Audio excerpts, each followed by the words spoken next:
రామ మందిరం వంటి ధార్మిక కార్యక్రమాన్ని కాంగ్రెస్ పార్టీ బహిష్కరించిందని, దీంతో ఆ పార్టీ హిందూ వ్యతిరేక ధోరణి అందరికీ అర్థమవుతోందని కేంద్ర మంత్రి బీజేపీ తెలంగాణ రాష్ట్ర అధ్యక్షుడు కిషన్ రెడ్డి అన్నారు. గురువారం ఆయన బీజేపీ రాష్ట్ర కార్యాలయంలో ఏర్పాటు చేసిన మీడియా సమావేశంలో మాట్లాడారు. కాంగ్రెస్ ఎప్పుడూ జాతీయ దృక్పథంతో వ్యవహరించలేదని విమర్శించారు. అయోధ్యలో రామమందిర ప్రాణప్రతిష్ఠ జరుగుతుంటే వారికి కంటగింపుగా ఉందని ఆగ్రహం వ్యక్తం చేశారు.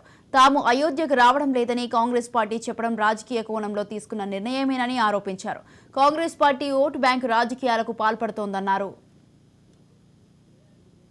తమ యొక్క హిందూ వ్యతిరేక వైఖరి చాటుకున్నది.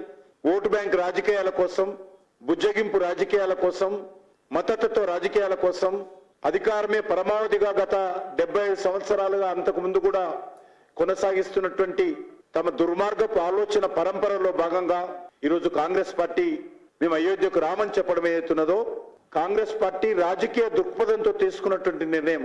అయోధ్యలో ఉన్నటువంటి రామజన్మభూమి స్థానంలో ఉన్నటువంటి శ్రీరామ దేవాలయాన్ని విధ్వంసం చేసి ఏదైతే బాబరు వివరించారో, ఆ తర్వాత 550 సంవత్సరాలుగా పోరాటాలు జరిగినప్పుడు ఆ రోజు ఆర్ఎస్ఎస్ లేదు. భారతీయ ఆత్మకు ప్రతిరూపం అనే విషయాన్ని కాంగ్రెస్ పార్టీ అర్థం చేసుకోవాల్సిన అవసరం ఉంది. శ్రీరాముడి జీవిత చరిత్ర అంటే యుగ యుగాలుగా భారతీయులను నడిపిస్తున్నటువంటి మహోన్నతమైనటువంటి విలువలకు ప్రతిరూపం అని మనం చేస్తా ఉన్నాం. 90s లో జరిగినటువంటి ఉద్యమాలలో సరైనదిలో వేలాది మంది అమరవీరుల శవాలు ఏవైతే సరైనదిలో దర్శనమిచ్చాయో వాళ్ళ ఆత్మలు ఈరోజు ఘోషిస్తా ఉన్నాయి.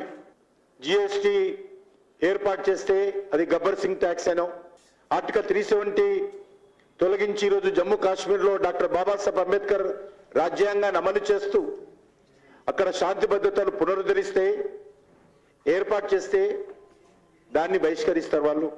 రాహుల్ గాంధీ స్వయంగా విదేశాలకు వెళ్ళి భారతదేశం యొక్క సార్వభౌమత్వాన్ని, గౌరవాన్ని దెబ్బతీసే విధంగా మాట్లాడేటువంటి సాంప్రదాయాన్ని ఈరోజు కొత్తగా చూస్తా ఉన్నాం. కాంగ్రెస్ పార్టీ తీసుకున్నటువంటి నిర్ణయం ఏదైతే ఉన్నదో అది పూర్తిగా